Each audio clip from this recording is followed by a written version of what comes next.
Buenas tardes, amados hermanos. Dios nos bendiga enormemente en esta ocasión. Estamos muy contentos, hermanos, de nuevamente estar entre ustedes y compartir la palabra de nuestro Dios.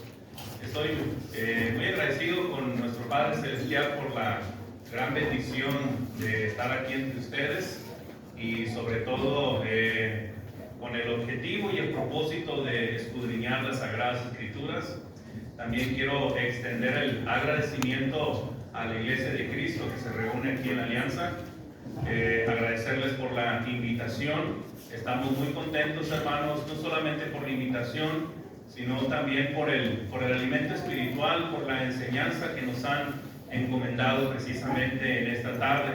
Y también quiero aprovechar la oportunidad, hermanos, para comentarles de los hermanos de Monterrey, no solamente la Iglesia de Cristo en donde hemos servido allá en San Bernabé, sino que entre la semana tuvimos la oportunidad de encontrarnos con diversos hermanos de diversas congregaciones en el área metropolitana de Monterrey. Muchos de ellos sabían que íbamos a venir a visitarlos y me comentaron: salúdanos a los hermanos de Nuevo Laredo, que Dios les bendiga, que les mandamos un abrazo fraternal. Hermanos, en esta tarde vamos a iniciar precisamente esta campaña evangelística. Como ustedes pueden ver en las pantallas, el tema general de esta campaña es Cristo, nuestra esperanza de gloria. Una de las primeras cosas que necesitamos hacer es entender este tópico, hermanos, porque es muy importante y de esta manera poder analizar el primer tema que tenemos en la lista. Cuando nosotros hablamos acerca de la esperanza, estamos hablando de una convicción firme que se va a tener en el presente, pero se tiene en el presente, pero proyectada hacia el futuro. Nosotros podemos tener, inclusive es un elemento importante dentro de la fe. Ahora, nosotros, o mejor dicho, hay diferentes tipos de esperanzas. Por ejemplo, usted puede depositar la esperanza en las personas, lo cual en ocasiones es muy decepcionante. Usted puede depositar su esperanza en las cosas materiales y también estas pueden ser muy cambiantes. Usted puede depositar su esperanza en las circunstancias que le rodean. Esas son tipos de esperanzas que hay. Pero hay una esperanza que no defrauda. Hay una esperanza en donde hay una firme garantía, y esa es la esperanza en Cristo. Ahora, no solamente estamos hablando acerca de la esperanza cristiana, sino se va a hablar acerca de la esperanza de gloria. Fíjense que toda esta serie de predicaciones que tenemos preparados para ustedes están basadas precisamente en el Evangelio de Juan. Y cuando el Evangelio de Juan habla acerca de la gloria, particularmente en relación al cristiano, se habla acerca de la vida eterna. Es interesante, hermanos, que todos los tópicos que vamos a hablar, todos los tópicos, todos los versículos claves que vamos a desarrollar tienen que ver con la vida. Por ejemplo, en Juan 6, cuando Jesucristo se presenta como el pan de vida, ahí vemos la palabra vida. Cuando vemos en Juan 8 que Jesús se presenta como la luz del mundo, fíjese que la palabra luz siempre está justapuesta o está al lado de la vida, la luz y la vida. En Juan 1 se desarrolla eso. En Juan capítulo 10, Jesucristo se presenta como el buen pastor. ¿Y el buen pastor qué hace? Da su vida por ¿quiénes? Por sus ovejas. Ahí encontramos el tema de la vida. En Juan 11, cuando resucita a Lázaro, se presenta como la resurrección y la vida se presenta. En Juan 14 se presenta como el camino, la verdad y la vida. Cristo, nuestra esperanza de gloria. Y en esta tarde nosotros queremos desarrollar particularmente Juan capítulo 14, versículo 6, la última referencia que hicimos. Pero para poder entender Juan 14, 6, hermanos, a veces podríamos caer en la simplicidad de decir: ese versículo ya lo he escuchado bastante, hasta me lo sé de memoria. Pero van a descubrir que en la palabra de Dios no hay simplicidades, siempre hay una tremenda profundidad en cada versículo de la palabra de nuestro Dios. Vamos allá, Juan 14. Vamos allá, Juan 14. Para poder entrar en contexto en el análisis que vamos a tener. Juan capítulo 14, versículo 1 al 6. Dice la palabra de nuestro Dios: no se turbe vuestro corazón. ¿Creéis en Dios? Creed también en mí. En la casa de mi Padre muchas moradas hay. Si así no fuera, yo os lo hubiera dicho.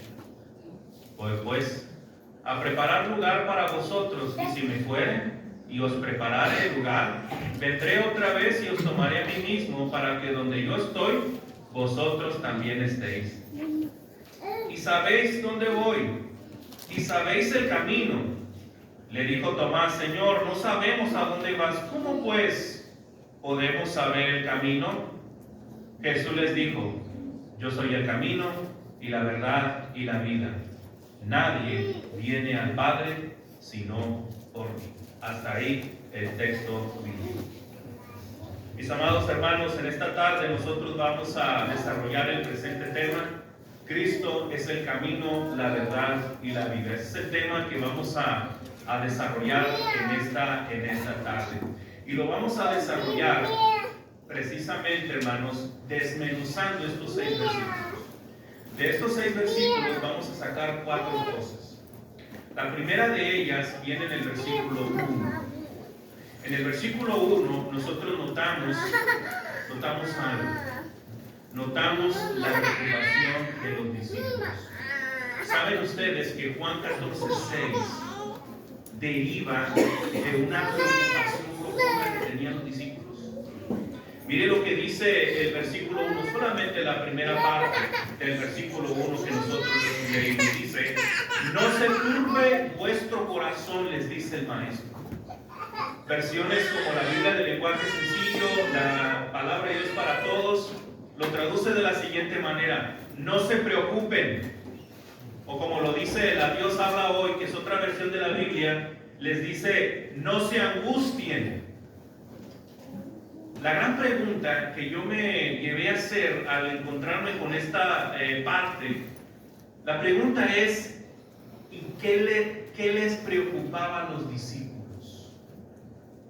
¿Qué les angustiaba? ¿Cuál era el motivo de su tristeza? Fíjense, hermanos, hay 3 razones de su preocupación. Hay 3 razones de su angustia. La primera razón tiene que ver precisamente con la traición de Judas. Y dicho sea de paso, hermanos, dicho sea de paso, que la declaración de Juan 14:6 fue dicho en el contexto de la Santa Cena del Señor, o la institución de la Cena del Señor, o la última Pascua que se celebró el Señor con sus discípulos. Fue en ese contexto, en medio de esa celebración. Por eso hay escritores como James O'Face Brown que le llaman a estos versículos, le llaman el discurso de sobremesa, así le llaman. ¿Cuál era la razón de su preocupación? La primera de ellas era la traición de Judas. Mire, vamos allá a un capítulo anterior, al capítulo 13, versículo 21, dice, Juan capítulo 13, versículo 21, dice: habiendo dicho Jesús esto, ¿sí?, se conmovió en espíritu. Esto significa que estaba triste, que estaba turbado. La palabra conmover es la misma palabra de turbar en el versículo 1 del capítulo 14. Sigue diciendo: se conmovió en espíritu y declaró y dijo: de cierto os digo que uno de vosotros me va a entregar, dice.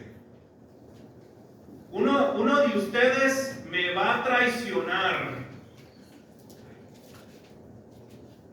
Hermanos,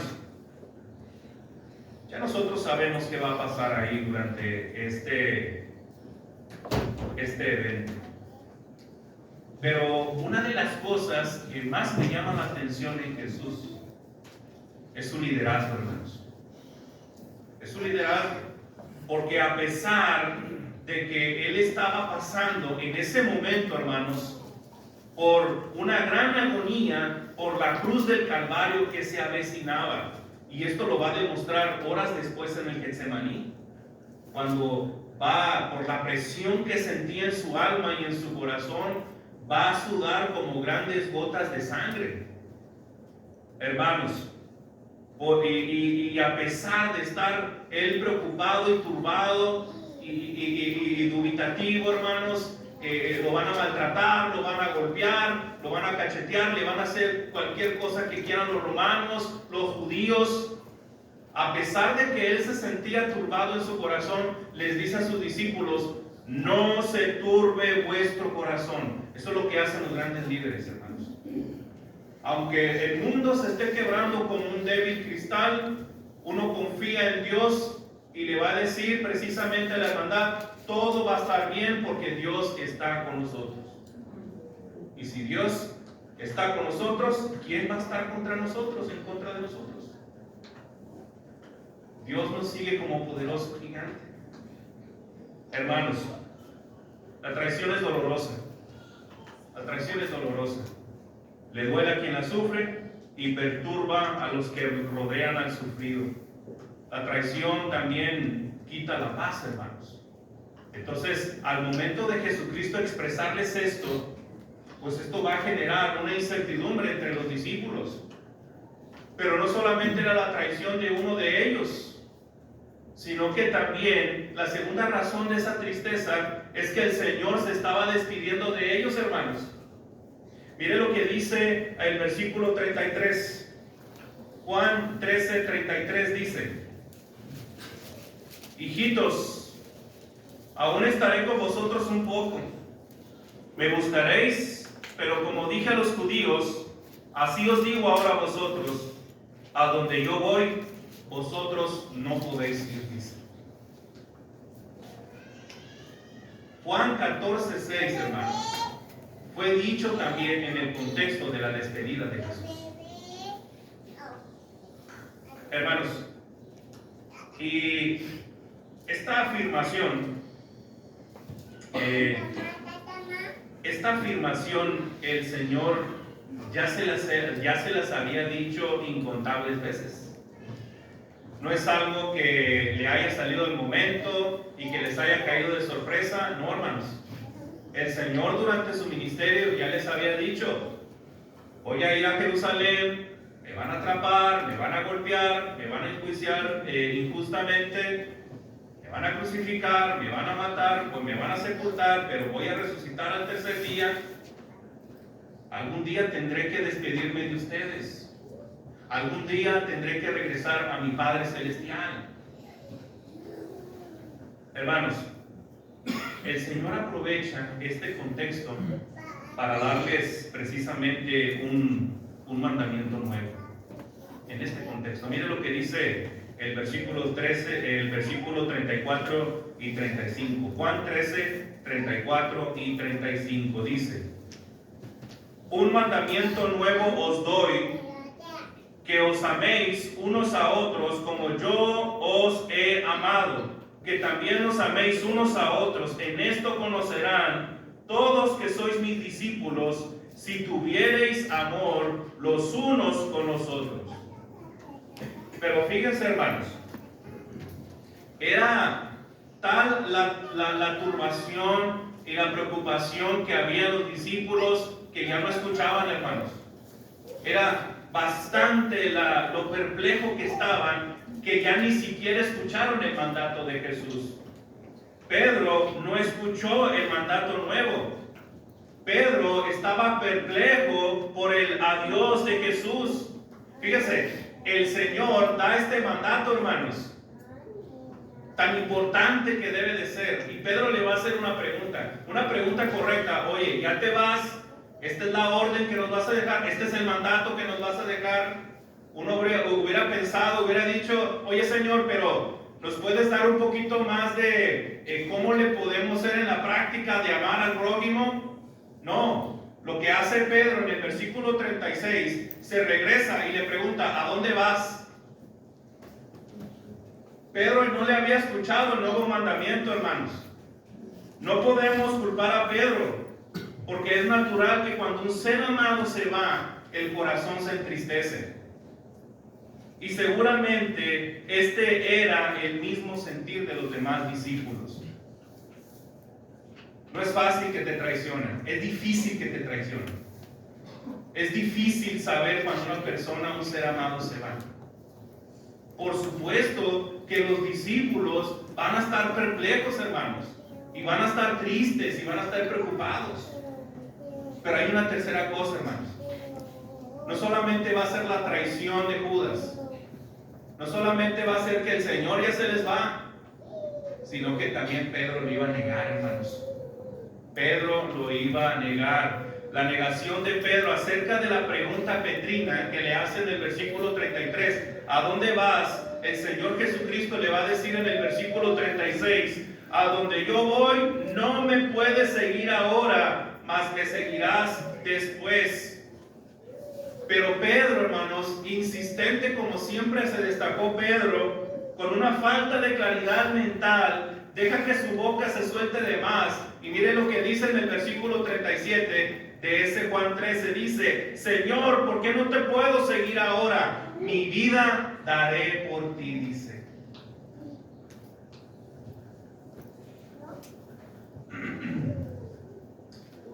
Y note usted cómo le va a responder el Señor en el versículo 38.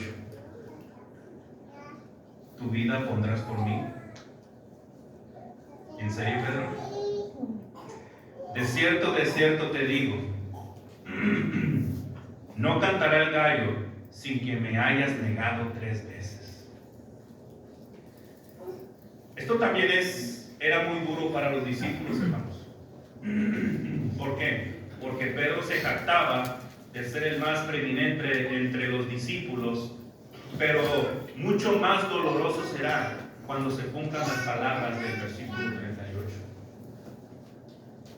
Al Señor lo atrapan cuando en la madrugada es precisamente enjuiciado ahí por un tribunal improvisado entre los judíos, ahí en el patio del sumo sacerdote, donde el Señor fue cacheteado, golpeado, le dieron el puñetazo, le arrancaron las barbas, hicieron con él los guardias de ahí de los sacerdotes lo que quisieron con él, hermanos.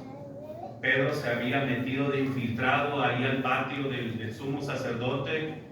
A Pedro lo reconocieron: tú eres uno de ellos, tú eres un Galileo, tu forma de hablar te delata. Pedro negó que no era un Galileo. Pedro desconoció a Jesús. Él más, hermanos, maldijo a Jesús en ese momento. Y cuando lo negó 3 veces, fue cuando el gallo cantó 2 veces. Ya el Señor estaba amoratado, estaba golpeado de su cara, hinchado por los golpes, y en ese momento volteó a ver a Pedro. Buscó a Pedro, lo encontró, lo miró de frente, cara a cara, y Pedro recordó lo que el Señor le había dicho. Lo que va a hacer Pedro es que se va a dar la vuelta, se va a salir, se va a tirar al suelo y a llorar amargamente. Hermanos, ¿por qué el Señor les dijo en el versículo 1: no se turbe vuestro corazón por estas 3 cosas que les acabamos de decir? No se turbe vuestro corazón. Pero el Señor no se queda ahí. Mire, vamos al capítulo 14, versículo 1. El Señor no se queda ahí. Les va a dar el remedio contra la preocupación. Jesús dice en la segunda parte del versículo 1, les dice: ¿creéis en Dios? Creed también en mí. Este es un mandamiento imperativo, hermanos. Creed en mí, está diciendo el Señor. La fe es el gran remedio contra la angustia, pero no es cualquier tipo de fe, mis amados hermanos, sino la fe que es en Cristo Jesús. Esa es la verdadera fe que te va a llevar, hermanos, a esa esperanza de gloria en Cristo Jesús. El depositar nuestra mirada en Cristo. ¿Recuerdan ustedes el evento de cuando Jesús calma la tempestad? Jesús les había dicho: no lo busquen, pero el texto se encuentra en Marcos 4, del 35 al 41. Entran al mar de Galilea. El Señor estuvo todo el día predicando. Estaba extenuado por la predicación. Es 100% Dios, pero también 100% humano. Y los que predicamos sabemos que después de predicar y después de tener una semana de preparar sermones y temas, de repente te bajan el switch y sientes un cansancio tremendo cuando se acaba todo. El Señor estaba dormido en la barca, llegó una tempestad, pero el Señor les había dicho: pasemos al otro lado, vamos a llegar seguros al otro lado, que era a la costa del mar de Gadara. ¿Sí? Les llega la tormenta y estaban los discípulos preocupados, estaban precisamente verdaderamente turbados también ahí en ese evento. Y le dice: Señor, ¿que no tienes cuidado que perecemos? ¿Acaso no te importa nuestra vida? ¿Estás viendo que estamos a punto de morir ahogados y tú estás dormido? ¿Sí? Le estaban reprochando a Jesús. El Señor se levanta, calma el fiero mar y luego se dirige a los discípulos. ¿Sí? ¿Dónde está vuestra fe? Hombres de poca fe. ¿Dónde está vuestra fe? ¿No les había dicho que vamos a pasar todos al otro lado? Todo ese día, hermanos, había estado hablando acerca de la fe. Y en el examen práctico de la fe, los discípulos reprobaron. Porque cuando llegan los problemas, siempre lo que se activa es la duda y no la fe. Qué curioso en el ser humano. Entonces, hermanos, la gran solución a la turbación, a la preocupación, es la fe. Por eso dice Juan, ahí en la primera carta de Juan 5:4, y esta es la victoria que ha vencido al mundo: vuestra fe. Vuestra fe. Esa es la victoria, ¿verdad?, que ha vencido al mundo. Hermanos, ese es el primer tópico, la preocupación de los discípulos. Pero hay una segunda cosa. El Señor va a continuar con la consolación. Y esa segunda cosa tiene que ver con las moradas del Padre. Las moradas del Padre. Vamos a leer Juan capítulo 14, versículos 2 al 3. Juan capítulo 14, versículos 2 al 3.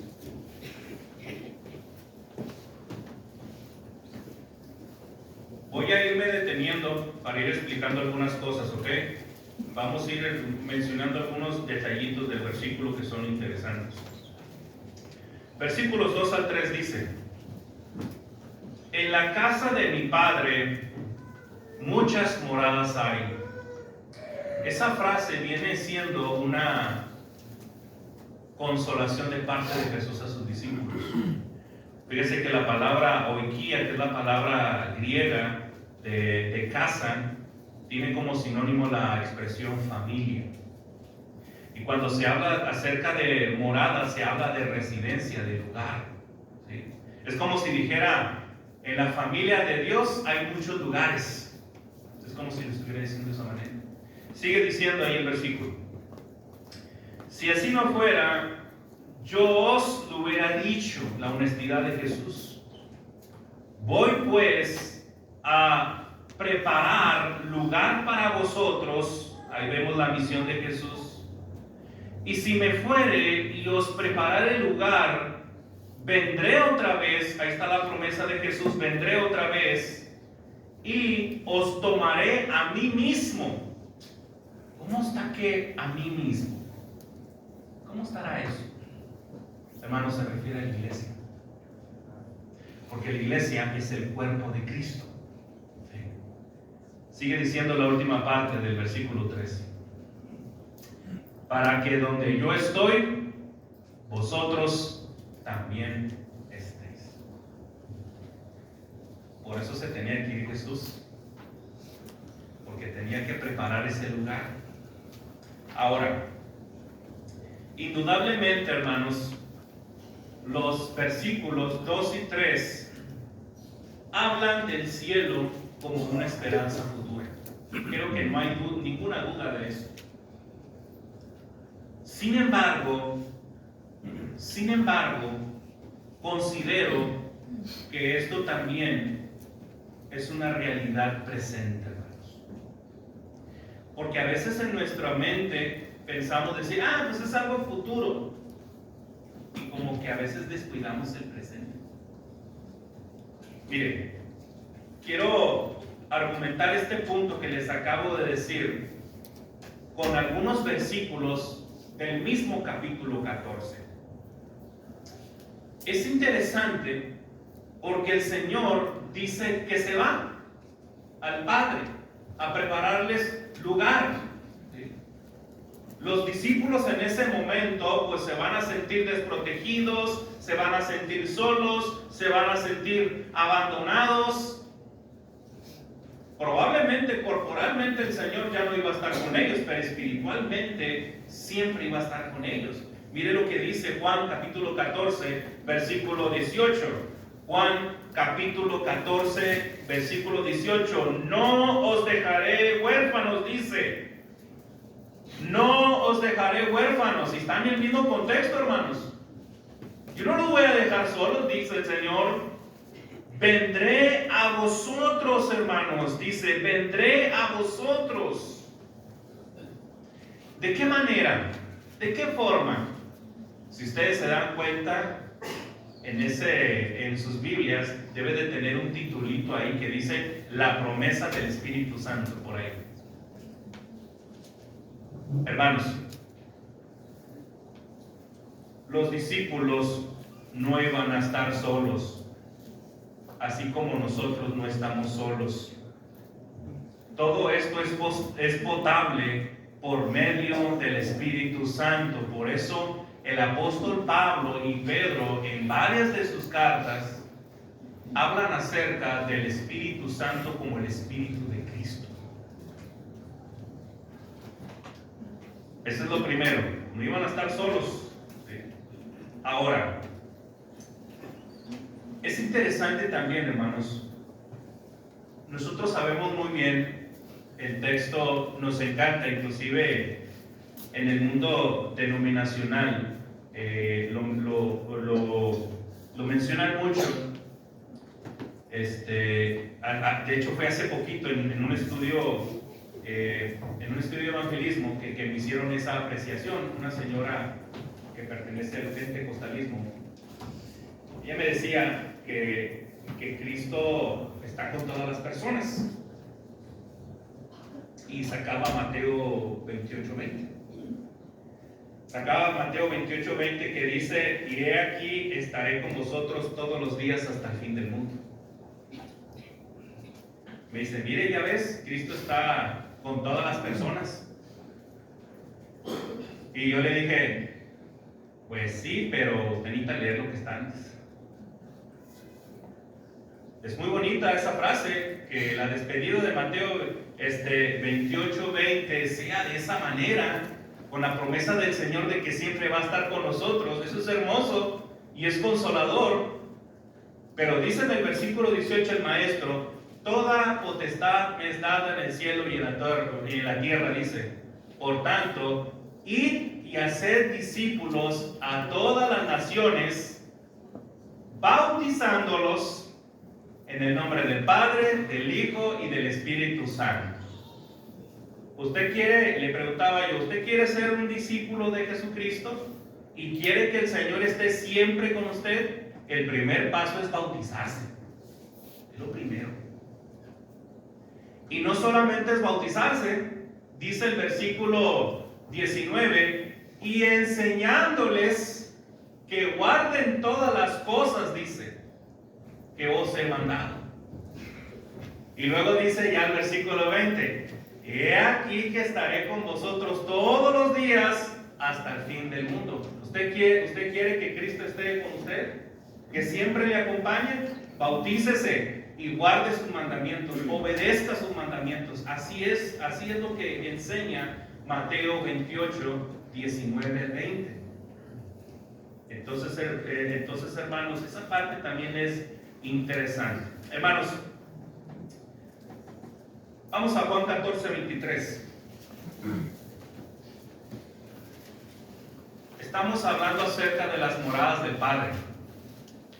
Y dijimos en Juan 14, 18 que el Señor les dio la promesa y les dice, no os dejaré huérfanos, vendré a vosotros, le dice. Ya hablamos acerca del Espíritu Santo. Pero también dice el Señor en Juan 14:23, mire lo que dice, Juan 14:23. Respondió Jesús y le dijo: el que me ama, mi palabra guardará, y mi Padre le amará, y vendremos a él y haremos morada con él, dice. Hermanos, los discípulos no iban a estar tan solos en realidad. Pero para que esto fuera potable, era necesario que Cristo muriera. Era necesario que Cristo fuera sepultado y resucitara al tercer día, y luego fuera ascendido y exaltado en la gloria del Padre, para que esto pudiera ser potable, hermanos. ¿Sí? Era parte del plan, hermanos. Hermanos, con este par de versículos debemos... Hay más, hermanos. Si usted lee Juan 14, se va a dar cuenta que realmente no iban a estar solos. ¿Sí? Con este par de versículos que acabamos de leer, debemos preguntarnos, ¿realmente Jesús dejó solo a los discípulos? La respuesta es no, hermanos. Realmente no iban a estar solos. Por otro lado, quiero hacer los siguientes razonamientos sobre este mismo asunto, porque es importante, hermanos. Esto es bien importante que lo consideremos. Sabemos que Juan 14, el versículo 2, habla de la casa del Padre. ¿Sí? Ya dijimos que primariamente, el significado más directo está hablando precisamente de la gloria celestial, de la morada eterna, de la gloria en el cielo. Habla de eso primariamente. Pero hay algo en el presente que no podemos descuidar, hermanos. Y es que también cuando se habla acerca de la casa del Padre, según Juan 2:16, ahí en Juan 2:16, no lo busquen, hermanos, pero en Juan 2, cuando el Señor miró que el templo en donde se adoraba a Dios, particularmente en el atrio de los gentiles, estaba allanado precisamente, estaba abarrotado por mercaderes, por personas que estaban viviendo del comercio. Un lugar de oración lo habían convertido en un lugar de comercio. El Señor, enojado, empieza a expulsar a los cambistas, hace una sobre de cuentas y empieza a sacar a todos, y les dice precisamente allí en Juan 2:16, le dice: quitad de aquí esto y no hagáis de la casa de mi Padre casa de mercado, dice, en referencia al templo, hermanos. Hermanos, la casa del Padre, según Juan 2:16, es el templo de Dios. Y el templo de Dios, según 1 Corintios 3:16, es la iglesia, hermanos. Y la iglesia, según 1 Timoteo 3:15, es la casa de Dios. Y dicho sea de paso, Pablo le llama en 4 ocasiones en la carta a los Efesios a la iglesia los lugares celestiales en Cristo. Hermanos, ¿por qué hacer todo este razonamiento? Para mí es muy importante que esto quede claro. ¿Por qué hacemos esta reflexión? Porque muchos quieren ir al cielo. Muchos quieren ir al cielo, pero no aman a la iglesia de Cristo. Muchos quieren ir a la presencia de Dios, pero desprecian el evangelio de Jesucristo. Ambas cosas no se pueden divorciar, hermanos. No se pueden separar, hermanos. El Padre es el destino, pero Cristo es el camino al Padre, y no lo podemos separar, hermanos. Tú quieres ir a la gloria eterna, tú quieres ir al Padre, tú quieres ir al cielo, pues necesitas seguir el camino que es Cristo. No hay más. Así de sencillo. Hermanos, ya hemos visto y hemos hablado acerca de la preocupación de los discípulos. Hemos hablado acerca de las moradas del Padre, que es importante ir trabajando en este tema aquí, en el presente, hermanos, también. Es una gloria futura, pero es algo que se construye también en el presente, en la iglesia, con el Evangelio de Jesucristo, de la mano de nuestro Señor. Pero hay una tercera cosa que quiero compartir con ustedes. Después de todo este gran desarrollo que es el Maestro, los consuela, una forma formidable, hermanos. Qué bonito habrá sido haber escuchado esas palabras de la boca del Señor. Después de estas palabras que da el Señor, en los versículos 4 al 5, vamos a ver la pregunta del incrédulo. Gracias a Dios por este incrédulo. Gracias a Dios por Tomás, que siempre andaba hablando de más, y que en eso, pues a nosotros nos solventa algunas dudas, ¿no? Porque fue gracias a Tomás, a la pregunta que le va a hacer, que va a venir la declaración de Juan 14:6. Mire, vamos a Juan 14:4, el texto base que estamos analizando. El Señor dice: y sabéis a dónde voy, sabéis el camino, dice. Ustedes ya saben a dónde voy, ustedes ya conocen el camino. Pero Tomás, quizá confundido, quizá con poca claridad mental, porque era algo, estaban perplejos, hermanos. Más adelante, en los versículos 7 al 9, Felipe le va a decir al Señor, Señor, muéstranos al Padre y eso nos basta.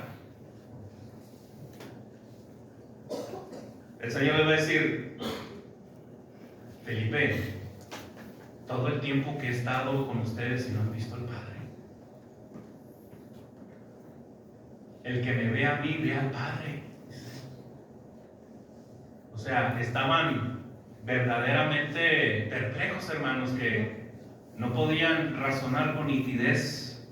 Hermanos,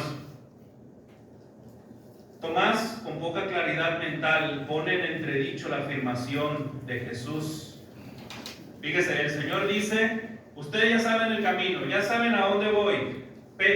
Tomás le dice en el versículo 5: Señor, no sabemos a dónde vas. Dice. No es la primera vez que este discípulo tiene este tipo de interacciones con Jesús. Recordemos el famoso pasaje bíblico donde Tomás es incrédulo de la resurrección de Jesús. ¿Se acuerdan? Se andaba diciendo que andaba el testimonio de María Magdalena, probablemente de los de Emaús, ¿verdad?, que se toparon con el Señor. Había varios testimonios de que el Señor había resucitado. Y estaban precisamente los discípulos platicando, dialogando. Y sale Tomás y dice: no, yo hasta que vea las marcas, las señales de las marcas de los clavos en sus manos, entonces voy a creer. Es más, si puedo meter mi mano por donde lo traspasaron con la lanza, entonces voy a creer. Y que llega el Señor y le dice: a ver, Tomás, ven. Mira mis manos. Mete tus dedos. ¿No te convence? Órale, mete tu mano. No seas incrédulo, Tomás, le dice. Y ahí va a venir una de las promesas más hermosas para nosotros como cristianos. Y lo dice el mismo Señor.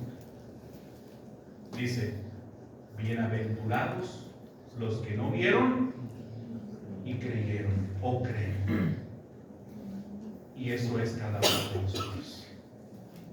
Porque nosotros tenemos fe en eso. Tenemos fe en Jesucristo, que murió, que resucitó y que ahora está en la gloria del Padre. Hermanos, pero gracias a Dios por Tomás, que hizo la pregunta que debía hacer para nuestra bendición. Dice la última parte del versículo 5: ¿cómo pues podemos saber el camino? ¿Se dan cuenta que ya se repitió 2 veces la palabra camino? Tomás fue el que ya el Señor había hablado, ya saben el camino, pero Tomás le dice: ¿cómo podemos saber el camino?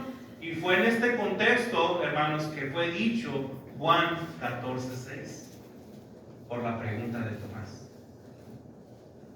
Vamos a la última parte de este mensaje. Vamos al cuarto y último punto. Ya hablamos acerca de la preocupación de los discípulos. También hablamos acerca de las moradas del Padre. En tercer lugar, hablamos acerca de la pregunta del incrédulo. Y vamos a ver una cuarta y última cosa. Una cuarta y última cosa.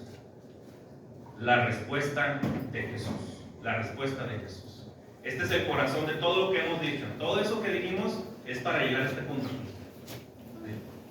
Porque es importante, no podemos extrapolar esta historia maravillosa y la belleza que tiene, ¿verdad?, el contexto de Juan 14:6.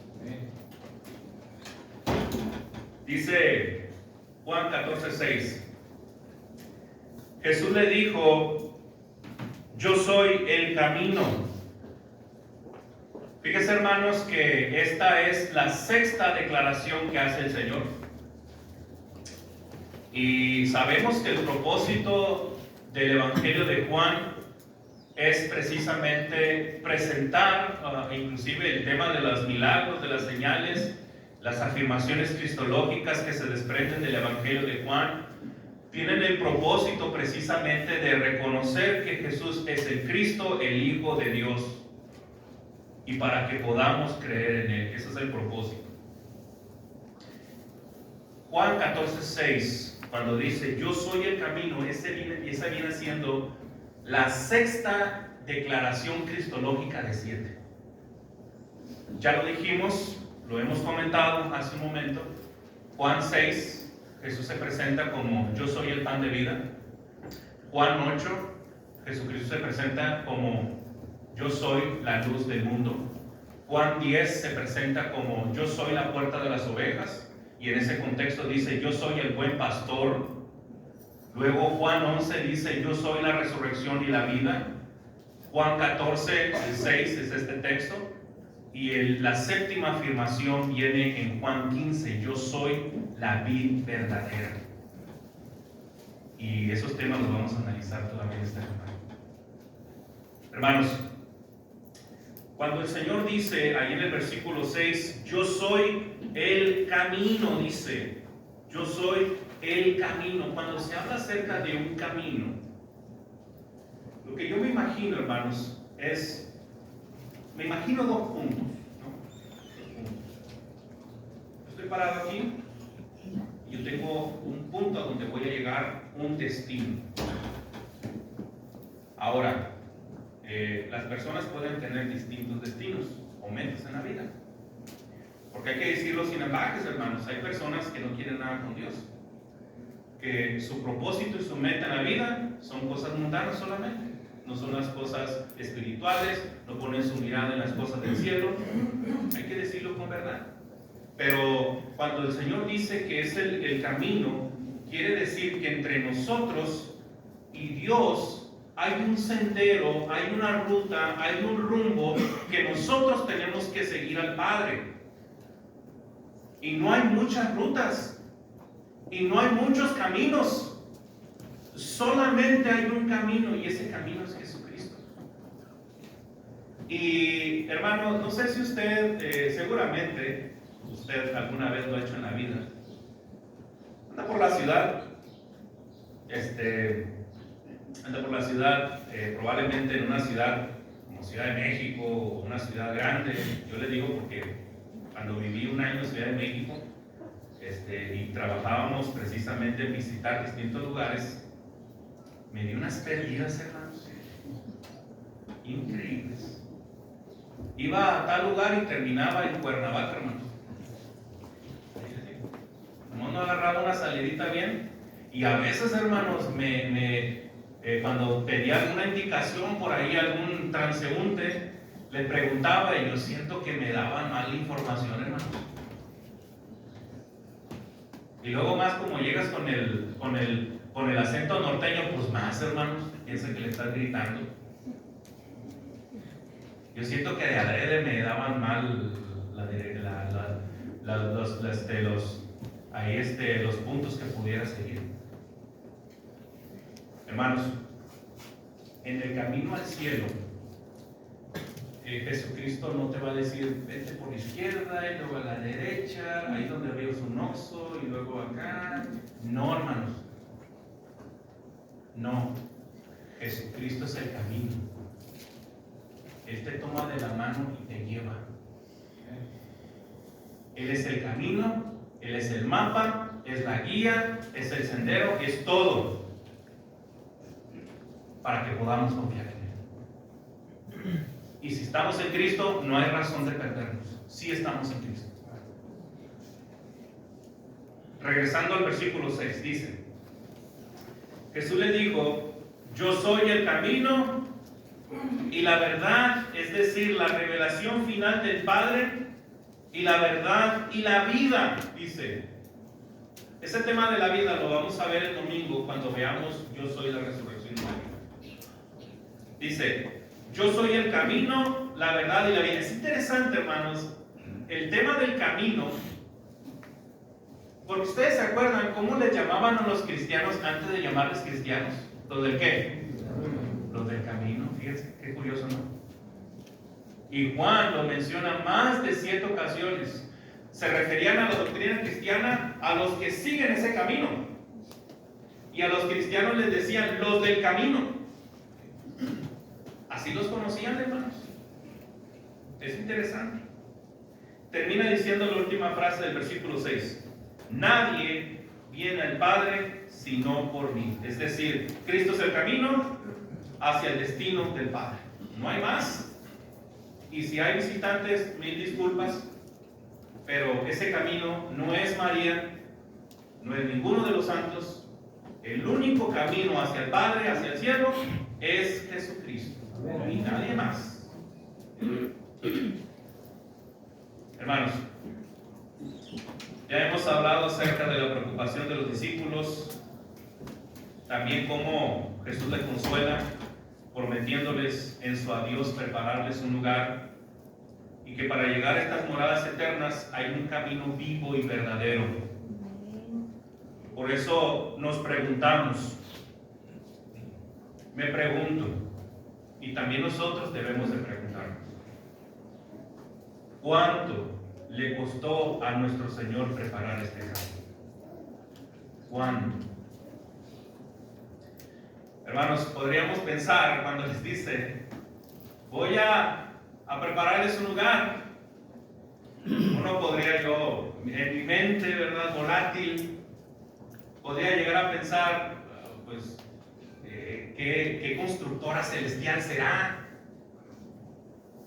¿Qué elementos se van a hacer para construir esos cuartos, esas mansiones? ¿A qué se refiere? ¿O a qué se refiere? ¿O de qué manera va a preparar ese lugar? ¿Cuánto va a ser el costo para prepararnos un lugar en los lugares celestiales de Cristo? ¿Cuánto, hermanos? Hermanos, esto nos ayuda a ir al Antiguo Testamento. Fíjense, hermanos, durante la encomienda de liberar al pueblo hebreo en Egipto, Dios se presenta a Moisés como el yo soy como soy. En Juan 14:6, Jesús se presenta como el yo soy, significando esto, que Cristo es Dios. Lo que está diciendo ahí es, cuando dice yo soy, porque si era como Dios, en la antigüedad firmaba sus declaraciones, ¿verdad? Cuando dice yo soy el camino, Cristo está diciendo, ese yo soy veterotestamentario, yo soy el Jehová del Antiguo Testamento, está diciendo. Ese mismo Dios te lo está diciendo en este momento, yo soy el camino, dice. Entonces, hermanos, Moisés, con Dios por delante, lideró el camino por la tierra prometida. Primero partiendo en dos el mar. Dice Hebreos 2:10 que Jesús es el autor de la salvación. Y es interesante porque la palabra autor, ¿sí?, proviene del griego archegos, que significa dirigente en jefe, Pero esta también es una expresión que se usa también para aquel que encabeza una incursión en la selva y que con un machete va quitando la maleza y los estorbos del sendero. Y esto es lo que significa el versículo 6 con respecto a Jesús como el dirigente en jefe en el camino hacia la Canaán celestial. Él ya quitó los estorbos, hermanos. Empezó a abrir brecha, empezó a hacer camino para prepararnos lugar. Pero no solamente eso, hermanos. A pesar del duro peregrinaje en el desierto, los hebreos siempre contaron con Dios, en el día como columna de humo y en la noche como columna de fuego. Y cuando la marcha se detenía, se instauraba el tabernáculo de Dios, en donde estaba la presencia y la gloria de Dios. Los departamentos del tabernáculo, usted se acuerda, atrio, lugar santo, lugar santísimo, revelan la separación del hombre de Dios. Pero déjeme darle la buena noticia. Déjeme darle la buena noticia. Con Jesucristo eso cambió. Dice Hebreos capítulo 10, 19 al 21. Hebreos 10, 19 al 21 dice: así que, hermanos, teniendo libertad para entrar en el lugar santísimo por la sangre de Jesucristo, ojo con esta frase, por el camino nuevo y vivo que Él nos abrió a través del velo, dice, esto es de su carne, y teniendo un gran sacerdote sobre la casa de Dios. Cuando nuestro gran Dios y Salvador Jesucristo entregó el Espíritu en la cruz del Calvario, dice Mateo capítulo 27, versículo 51, que el velo del templo fue rasgado de arriba hacia abajo, indicando que el camino vivo y verdadero estaba abierto. El acceso a Dios se abrió gracias a Jesucristo. Por eso dice, nadie puede ir al Padre sino por mí, hermanos. Fue a través del sufrimiento y la agonía de Jesús que estamos en este camino vivo y verdadero. Fue a través de la sangre derramada por los clavos y la lanza en el cuerpo de Jesús que nosotros estamos en este camino vivo y verdadero. Fue a través de la crucifixión y la muerte de Jesús que estamos en este camino vivo y verdadero. Podemos volver a hacer una pregunta. ¿Cuánto le costó a Jesús prepararnos este camino? Todo. Absolutamente todo. En conclusión, hermanos, para terminar, en este primer día de campaña, hemos visto el tema Cristo es el camino, la verdad y la vida. Nosotros establecimos 4 puntos en esta meditación. Y primero, miramos la preocupación de los discípulos y miramos que los discípulos estaban preocupados precisamente, estaban entristecidos, hermanos, por la traición de Judas, por la despedida del Señor, por la negación de Pedro, y en consecuencia Jesús les va a recetar una dosis de fe cristiana. Segundo, consideramos las moradas eternas, y esto alude al cielo primariamente. Sin embargo, comentamos la importancia de que así como Jesucristo nos prepara un lugar, nosotros también debemos prepararlos. Nosotros necesitamos prepararnos para recibirlo. No podemos llegar al Padre sin Jesucristo. Tercero, expusimos la pregunta del incrédulo, que a pesar de que Jesús externó a sus discípulos el camino a las moradas eternas, Tomás evidenció la gran duda de seguramente todos los discípulos. ¿Cómo pues podemos saber el camino? Cuarto, miramos la respuesta de Jesús y consideramos, hermanos, en Juan 14:6, que la muerte expiatoria del Maestro nos abrió un camino vivo y verdadero, cuyo único destino es el Padre. Hermanos, quiero invitarles a hacer una reflexión sobre el amor incomparable de Jesús, hermanos.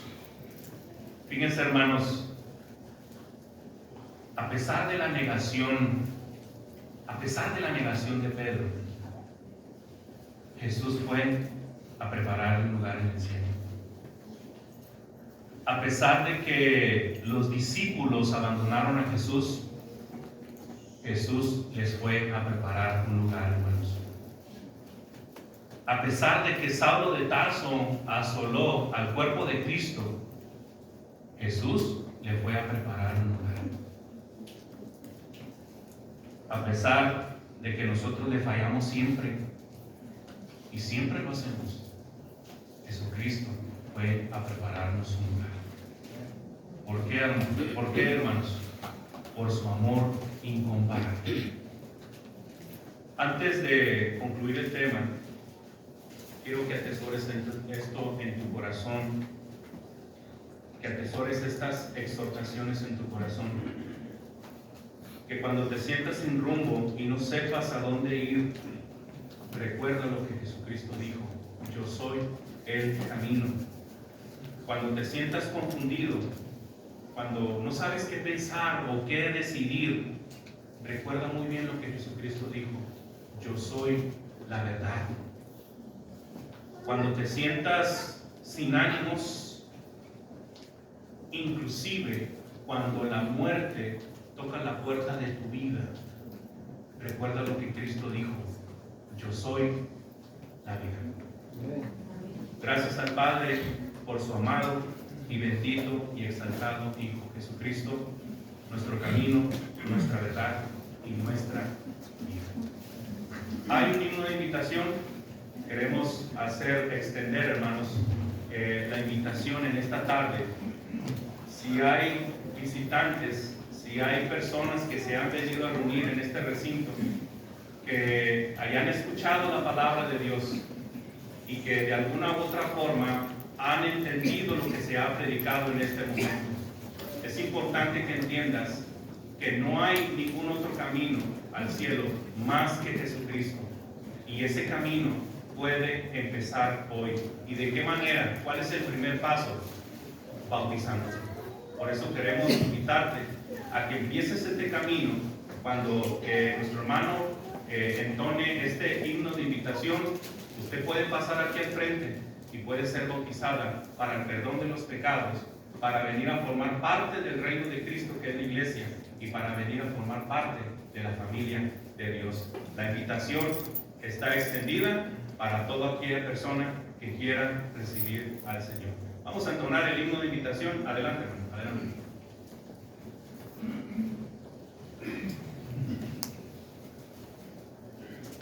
Señor bendiga, hermanos. Himnario de Cantos Espirituales número 73. A Jesucristo ven sin tardar.